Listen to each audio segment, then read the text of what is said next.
రావణ్‌ని ఉపా చట్టం కింద అంటే తీవ్రవాద నిరోధక చట్టం కింద అరెస్ట్ చేసి జైల్లో ఎందుకు వేశారు అన్న విషయం అర్థం కావాలంటే చట్టం మీదో, లేకుంటే రాజ్యాంగం మీదో ఈ విషయాల మీద పెద్దగా మనకు అవగాహన కూడా అవసరం లేదు.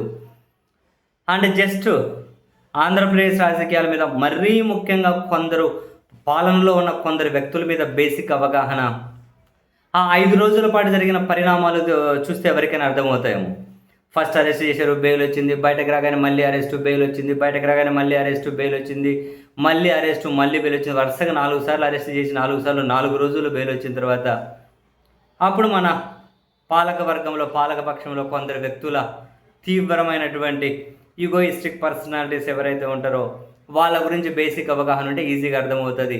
ఇంకా మరి ఇట్లా బయటకు రాకూడదు, ఏంటి ఇదంతా ఇట్లా చేస్తూ ఉన్నారు, జైల్లో పడేయాల్సిందే అంటే మొత్తం మీద ఏదో ఒక సెక్షన్లు అయితే పెట్టేయాలి.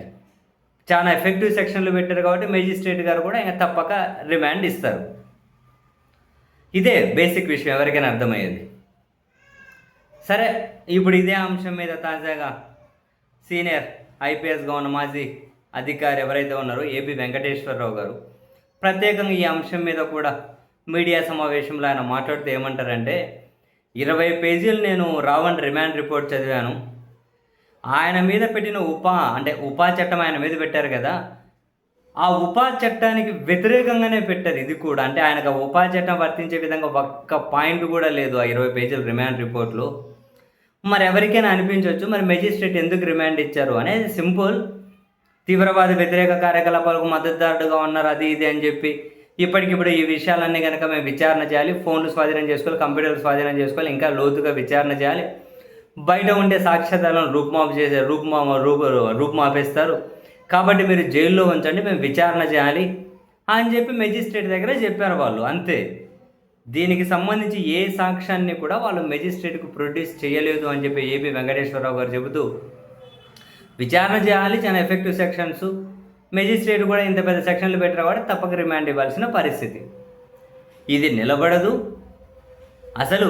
మరి ఎందుకు ఆయన జైల్లో పెట్టారు అంటే ఏదో కొందరు సంతృప్తి కోసము అంటున్నారు ఏపీ వెంకటేశ్వరరావు గారు. కొందరు సంతృప్తి కోసం జైల్లో పెట్టారు. ఆయన పెట్టిన సెక్షన్లు ఉపాకే వ్యతిరేకం, అవి నిలబడవు. ఆయన రిమాండ్ రిపోర్ట్లో ఒక ఆధారము దానికి సంబంధించి లేదు. అండ్ ఏదో మా వీడియోలో మాట్లాడారనో, మీడియాలో మాట్లాడారనో, సభలో మాట్లాడారనో ఇట్లాంటివన్నీ ఆ చట్టం కిందకి అవి రావు. ఏదో కొన్ని రోజులు జైల్లో పెట్టే సంతృప్తి కొందరికి మిగులుతుంది అని చెప్పి డీజీ స్థాయిలో పనిచేసినటువంటి ఏపీ వెంకటేశ్వరరావు గారు చేసినటువంటి వ్యాఖ్యలు అవి. సో అవి అంత సీనియర్ ఆఫీసర్గా ఉన్న వ్యక్తి, అంత ఉన్నతాధికారిగా ఉన్న వ్యక్తి ఆయన చెప్పాల్సిన అవసరం కూడా లేదేమో దీంట్లో. ఫస్ట్లో మనం మాట్లాడుకున్నట్లు ఒక బేసిక్ అవగాహన ఉంటే ఎవరికైనా అర్థమవుతుంది ఏం జరిగి ఉంటుంది అని.